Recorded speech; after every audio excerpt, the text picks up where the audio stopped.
Chayulakungu hunangayangai Chayulakungu hunangayangai Chayulakungu hunangayangai We have over 40 Native artists represented, all Native artists from Oklahoma, most of them are. About a dozen Native-owned businesses and their products in there, and our first year we did over $1 million.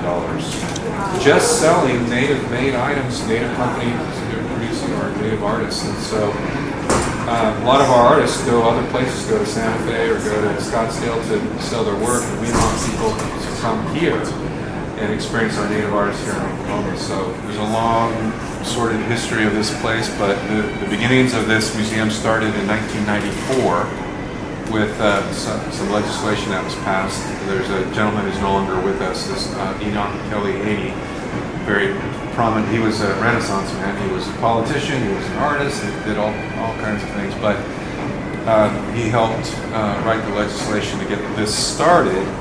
And then there were ups and downs over the years. We broke ground on this, what was it, 2006? We broke ground, or 2007?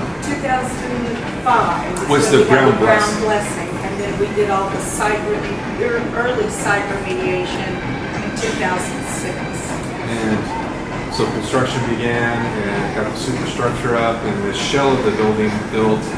And in 2012, the state pulled the plug on this place, and this sat as an empty shell for 6 years. And Shoshana kept it going along with other people, and luckily we had the HVAC system running, so it kept the inside in pretty good shape. And then I was at Gilcrease Museum and met with Governor Anatoly of the Chickasaw Nation, a few other people, and Shoshana, and they convinced me to come aboard to help get this to the finish line, and we had to raise $80 million, a little over $80 million to get this finished. And we did. If you travel anywhere in the world, part of your experience of traveling is food, and we didn't have that. Really wasn't really part of the programming here, and we thought we've got an opportunity now before we start construction again to make some changes. And so we put in a full-service kitchen so we can do our own catering here, like we did last night for the event. Catering. And so yeah, good. Really yes. yummy. So, but also to have not a fast casual restaurant, not where you slide the tray. A lot of museums, you grab the tray and you slide it down the rails. We didn't want that. We wanted a sit-down experience with real Native food, and so we added that into the programming. We brought aboard a very well-known Native chef, Loretta Baranote. She helped us develop the menu. Most of the things that are on our menu are foods that are indigenous to the contiguous United States. So we wanted food to be part of that experience.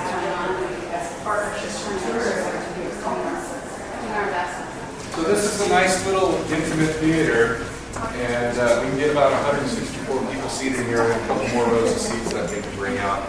But what's really neat about this is, with the push of a button, these seats retract and fold up into the wall.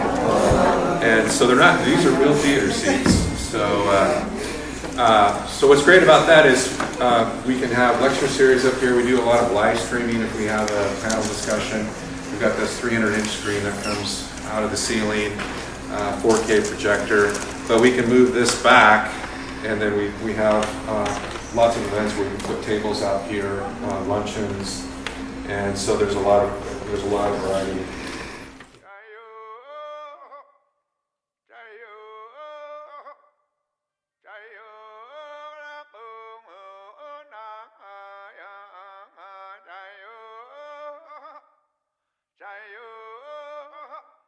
Yeah.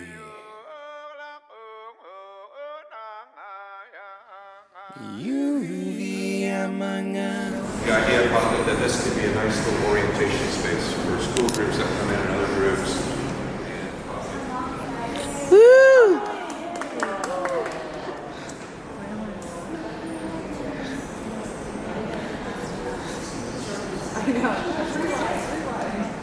This is the Family Discovery Center. The big overall theme of this space is we're all connected, and that's an important message today. you remember when you were a kid and you had those pop-ups, right? You opened the pages and the pages came to life. That was the whole concept of this space. So we told the exhibit designers, we want you to feel like you're walking into a pop-up.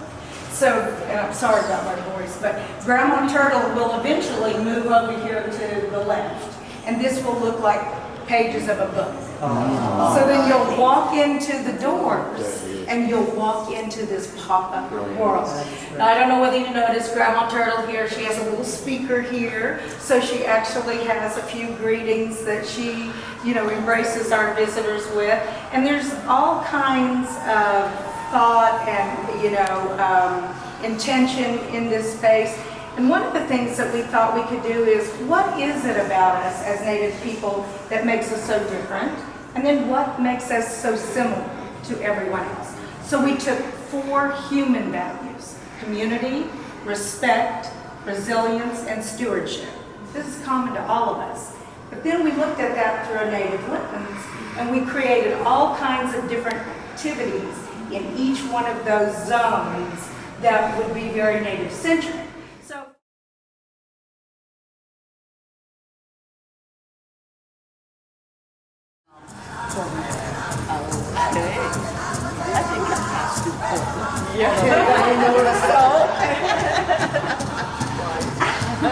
Valerie.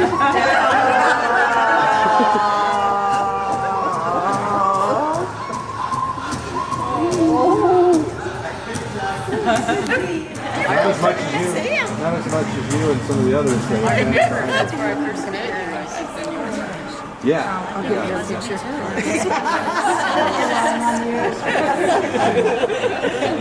One of the things that the tribes had in common was the way to mark time, and wanting to mark time not in a European way but in an indigenous way. So that tunnel that you see going through that mound is the winter solstice tunnel. So on the shortest day of the year, the sun will set perfectly in that tunnel on December 21st, and it looks like this.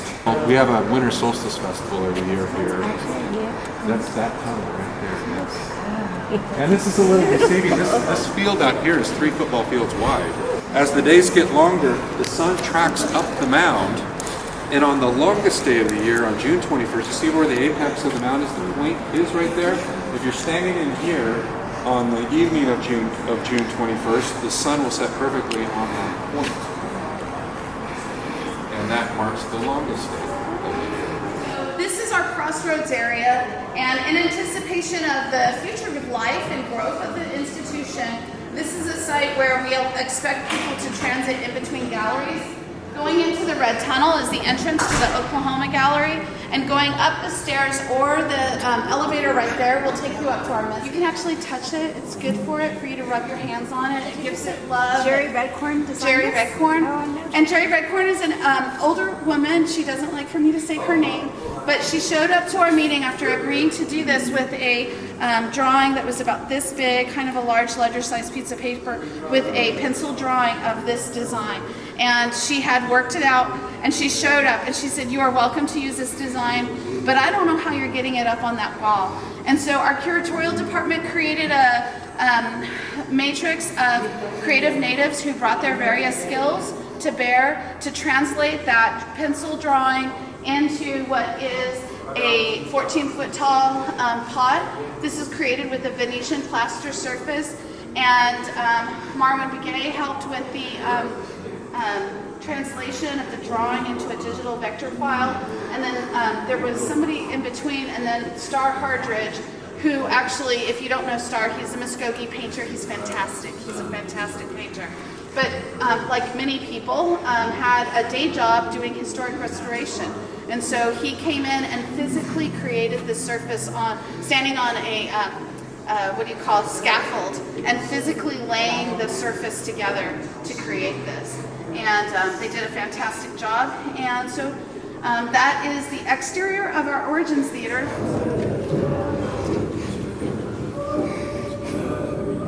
Once we emerged, we were warned not to look back into the darkness and to keep moving forward.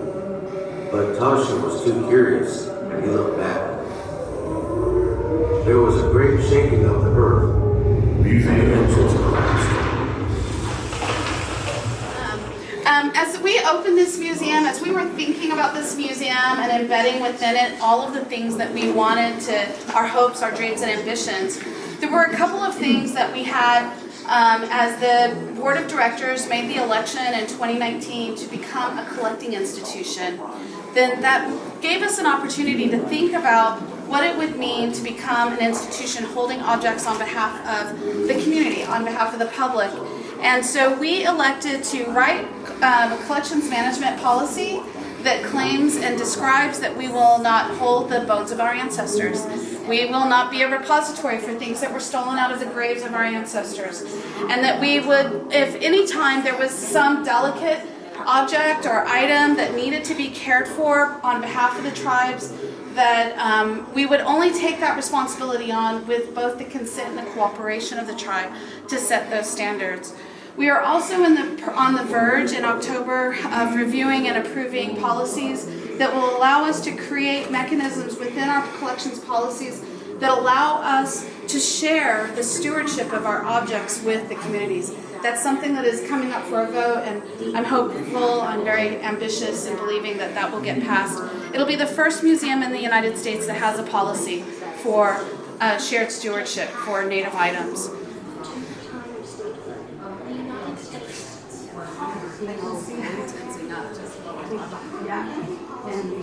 The day after Sam Creek, another surprise dawn attack took place.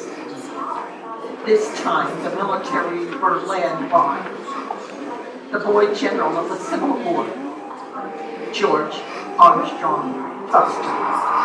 It was embitterment cold. I was born here because you had all these tribes suddenly neighbors to one another that had no previous diplomatic or historical relationships. And so it was in, I'm looking for a date, 1879 that the Ponca Nation issued an invitation to tribes all across the region. And at that time, the tribes came together and used the fundamental structure of a war dance as a way of engaging intertribally, and this is the Bartow powwow. And for that reason, and because of this history, we have featured in our case here the two fancy dance outfits. So a male fancy dance outfit and a female fancy shawl dance outfit. And with that, we come into the contemporary times. So we go from origins to present day. And so what you're looking at here is a beautiful image of culturescape of Oklahoma, beautiful landscape of Oklahoma, and all of the political names of our tribal people states. Many of our tribes still practice a certain recognition for our warriors that benefits them as they serve in the ratio of 1 in 10. Native Americans serves in the United States military compared to the 1 in 100 that is the Americans. Yeah, there's a little video here that'll set through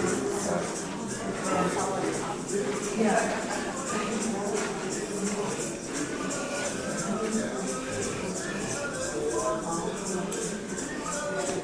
A gentleman by the name of Rob Pipes created this drum for us. He's Osage and Coteau, Missouri.